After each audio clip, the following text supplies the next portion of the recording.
Still, it's kind of odd that now, after all this time, you'd want to hear about this. Oh, I get it. It's because the statute of limitations on the murder will run out soon. On that day, I was in a wonderful mood from the morning. The day before, my Aunt Yuko came home for the Obon holiday and brought me new clothes as a present. I had them on, which was why I felt so happy. My aunt worked at a department store in one of the cities in the prefecture, and always brought me and my brother clothes as presents when she came back to town. Up till then, it had always been matching sports shirts for me and my brother, or other boyish kinds of clothes. But that year was different. "Akiko, you're in 4th grade now," she told me. "So how about wearing something a little more girly?" She brought me an adorable pink blouse with ribbons and frills. It was a fluffy, glittery design, like something a rich little girl would wear. "Is it really okay for me to wear this?" I asked, hardly believing it as I held it up, spellbound against my chest.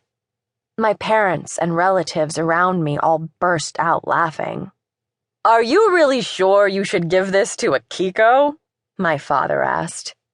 He could speak so bluntly like that because it was his own older sister who'd bought the blouse, 10 times more expensive than anything I'd had before, but I'm sure everyone was thinking the same thing. "It looks cute," my older brother piped up. But even Aunt Yuko, who'd bought it for me, smiled wryly as if having some doubts herself. Though not as sturdily built as I am now, of course, back in elementary school I was nevertheless big-boned and solid. My clothes were all hand-me-downs from my brother, who was 2 years older. Some of the boys in my class made fun of me, calling me a boy-girl. But I was used to it. It was always that way. Still, it could have been worse. At least they treated me like a human being. But my parents and relatives always said the two of us were like a couple of bear siblings. Actually, on Valentine's Day and his birthday, my brother often got Winnie the Pooh trinkets from girls, who said he reminded them of the storybook bear. My brother wasn't one of the more popular kids, but the girls did seem to like him despite his looks. Boys have it easy. Even if they look like a bear, they're popular, provided they can play sports. And being big isn't a drawback the way it is for girls. "If only you had been born a boy, Akiko," my mother often told me. She didn't mean I'd be more popular or anything. She just regretted having to spend extra money on a girl's gym outfit and swimsuit for me to use at school. Come to think of it, I was talking about this very thing to Emily that day. I'd gone with my relatives to the local temple, and after we ate lunch, I found some other kids with time on their hands hanging around outside, and before I knew it, the usual little group of girls had assembled. My classmates from the West District, Saya, Maki, and Yuka.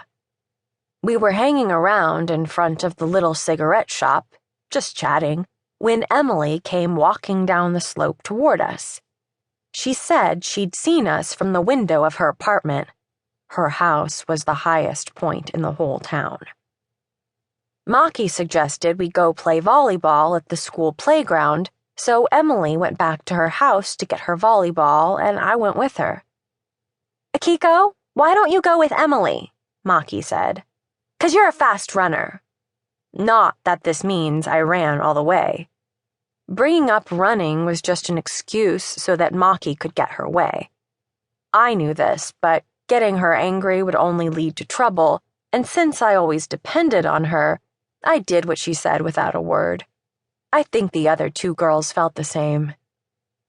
So I walked together with Emily up the gentle slope back to her towering, castle-like apartment building.